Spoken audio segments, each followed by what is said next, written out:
اور ریاستی قوانین کا مکمل خیال اور پاسداری بھی رکھتے ہیں. اسپیسیفک کسی مدرسے کے اندر اس طرح کا معاملہ پیش آ سکتا ہے، لیکن یہ تعلیمی اداروں کا بیسک مسئلہ ہے. کئی دفعہ اسکولوں سے اس طرح کی اطلاعات ملتی ہیں، کئی دفعہ باقاعدہ یونیورسٹی، کالجوں اور مدارس سے، لیکن تعلیمی ادارے سب کے سب ہمارے ہیں. وہ کام مدرسے میں ہو تو غلط ہے، اسکول میں ہو تو غلط ہے. اگرچہ دینی مدارس میں اس وقت خیر غالب ہے اور بڑے دینی مدارس کے اندر الحمدللہ اس طرح کے معاملات نہیں پیش آتے. یعنی کہ آپ یہ کہہ رہے ہیں کہ تعلیم کے حصول کے لیے کسی کے اوپر بھی ہاتھ اٹھانا تو شرعاً جائز نہیں ہے. مفتی زبیر صاحب ہمارے ساتھ موجود تھے، فرزانہ باری صاحبہ ہمارے ساتھ موجود تھیں. آپ دونوں کا بے حد شکریہ. مفتی زبیر صاحب کا جس طرح آپ نے موقف سنا کہ انہوں نے کہا ہے کہ کسی بھی طور پر بچوں کو مارنا بالکل بھی شرعی طور پر بھی یہ ہمارا دین بھی اس کی اجازت نہیں دیتا ہے.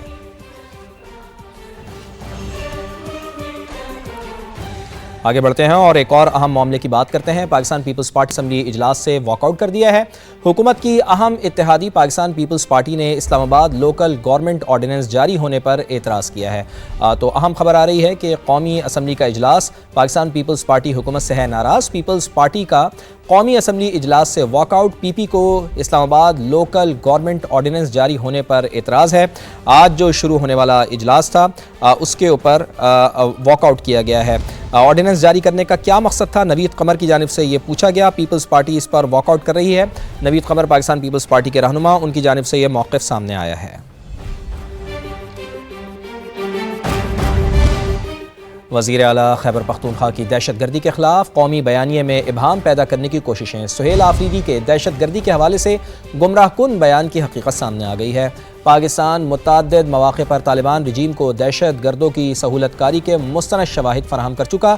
اس کے باوجود وزیر اعلیٰ کے پی کا افغانستان سے ہونے والی دہشت گردی کے شواہد طلب کرنا غیر ذمہ دارانہ اور افسوسناک ہے. افغانستان دہشت گرد تنظیموں کی آماج گاہ بن چکا. تمام پڑوسی ممالک افغانستان کی دہشت گردانہ پالیسی سے تنگ ہیں. اقوام متحدہ کی رپورٹ میں کہا گیا ہے کہ افغانستان میں داعش، ٹی ٹی پی اور القاعدہ سمیت دیگر دہشت گرد تنظیمیں سرگرم ہیں. عالمی جریدے یوریشیا ریویو میں کہا گیا ہے کہ افغانستان عالمی دہشت گرد پناہ گاہ بن چکا ہے.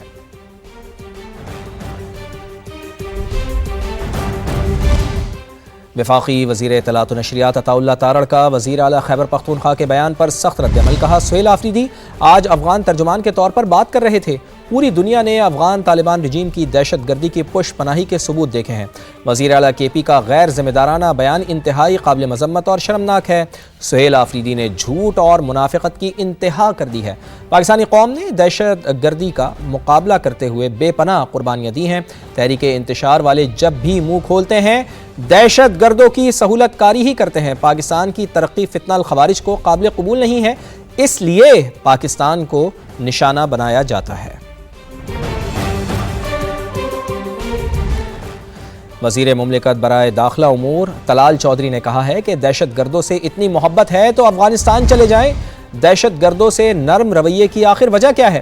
وزیر اعلیٰ کے پی کا بیان افسوسناک ہے. سہیل آفریدی لوگوں کے ذہنوں میں ابہام پیدا کر رہے ہیں. 11 سال میں پی ٹی آئی کے کسی رہنما پر کوئی حملہ نہیں ہوا. تحریک انصاف کھل کر دہشت گردی کی مذمت آخر کیوں نہیں کرتی؟ ایم کے پی کے نے دہشت گردی کے حوالے سے پھر ایک دفعہ ابہام پیدا کیا ہے. 2 درجن ممالک ایسے ہیں جو اس بات کی نشاندہی کر چکے ہیں کہ دہشت گردی افغانستان سے ہو رہی ہے. سی ایم کے پی اپنے آئی جی سے پوچھیں کہ جو تشکیلیں آ رہی ہیں اس میں 70% افغان شہری خود شامل ہیں. کہاں سے کاروائی کرنے کے لیے آتے ہیں؟ ٹریننگ کیمپس کہاں پہ ہیں؟ آپ ابہام جان بوجھ کے پیدا کرتے ہیں. یہ نرم گوشہ اس کی کوئی وجہ ہے؟ 11 سال سے پی ٹی آئی کے کسی اہم عہدیدار پہ، کسی وزیر، مشیر اور لیڈر پر حملہ نہیں ہوا. آپ کا سپوکس پرسن دہشت گردوں کی نہ مذمت کرتا ہے، نہ سامنے آ کے سیکورٹی فورسز کے ساتھ کھڑا ہونے کی بات کرتا ہے. کوئی بات چیت، کوئی گفتگو، کسی قسم کی ابہام یا مبہم گفتگو برداشت نہیں کی جائے گی. آپ کو اٹھا کے بھی وہیں پھینکیں گے جہاں پر انہیں پھینکنا ہے. اتنی ہمدردی ہے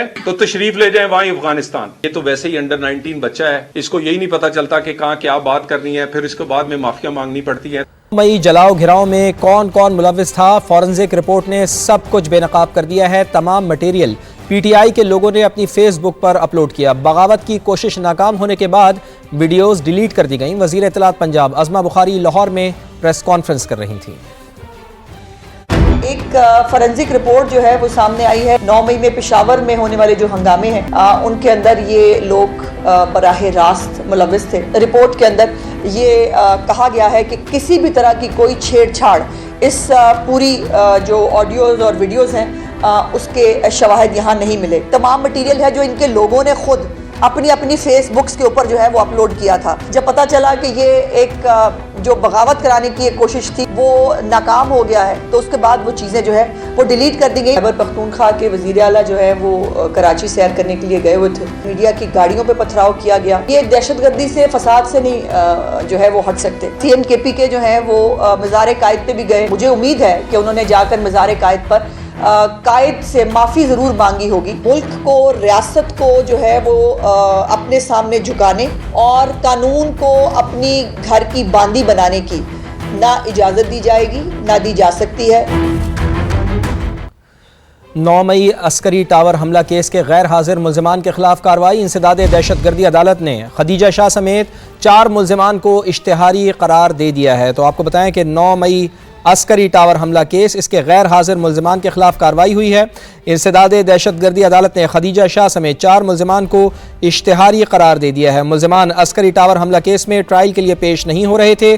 خدیجہ شاہ ایک مقدمے میں سزا کے بعد روپوش ہو چکی ہیں۔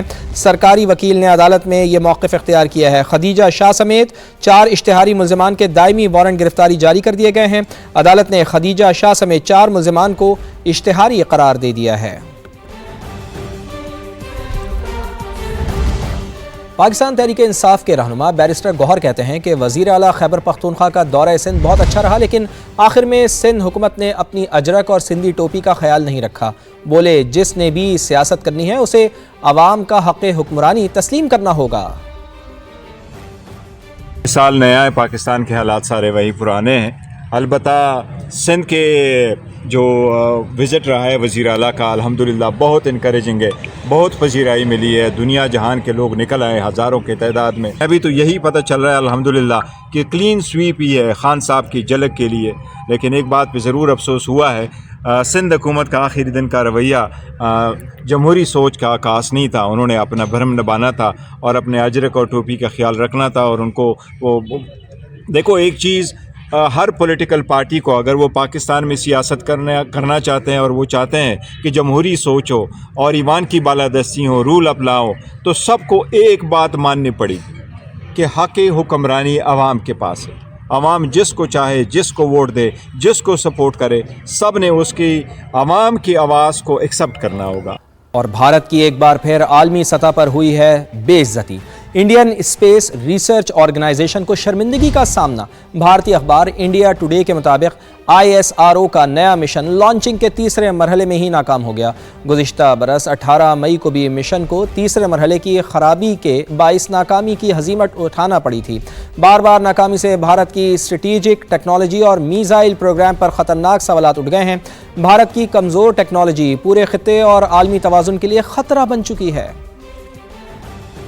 8 ماہ میں تیسری بڑی ناکامی، بھارت کے خلائی راکٹ پٹاخوں کی طرح پھٹنے لگے۔ انڈین اسپیس ریسرچ آرگنائزیشن کی ٹیکنالوجی پر سوالیہ نشان۔ انڈیا ٹوڈے کی رپورٹ کے مطابق خلائی مشن لانچنگ کے تیسرے مرحلے میں ناکام ہو گیا اور 16 سیٹلائٹس خلا میں ضائع ہو گئیں۔ بھارتی خلائی پروگرام کے ترجمان نے ناکامی کا اعتراف کر لیا۔ بھارتی ذرائع ابلاغ سے بھی آوازیں اٹھنے لگیں۔ انڈیا ٹوڈے نے لکھا، یہ ناکامی ایک حادثہ نہیں بلکہ بھارت کے خلائی پروگرام میں بڑھتی ہوئی کمزوریوں کا تسلسل ہے۔ مشنز کی بار بار ناکامی نے بھارت کی اسٹریٹجک ٹیکنالوجی پر بھی سوال اٹھا دیے۔ خلائی راکٹ اور بھارت کے اگنی میزائل میں ایک ہی ٹیکنالوجی استعمال ہوتی ہے۔ تجزیہ کاروں کے مطابق ایک کی ناکامی دوسرے پر بھی سوال کھڑے کر دیتی ہے۔ ماہرین کا کہنا ہے کہ کسی ملک کی کمزور ٹیکنالوجی عالمی توازن کے لیے خطرہ بن سکتی ہے۔ ہم جنگ نہیں چاہتے لیکن اپنے دفاع کے لیے تیار ہیں، منصفانہ اور برابری کی بنیاد پر مذاکرات کو ترجیح دیں گے۔ ایرانی وزیر خارجہ عباس عراقچی کی غیر ملکی سفارتکاروں کو بریفنگ۔ کہا، اکثر شہروں میں مظاہروں پر قابو پا لیا، جلد پورے ملک میں انٹرنیٹ بحال کریں گے۔ مظاہرین ابتدا میں پرامن تھے، دہشت گرد گروہوں نے عوام کی صفوں میں دراندازی کی، تخریب کار عوام پر گولیاں برساتے تھے، مقصد زیادہ سے زیادہ لوگوں کو ہلاک کرنا تھا۔ صدر ڈونلڈ ٹرمپ یہی چاہتے ہیں،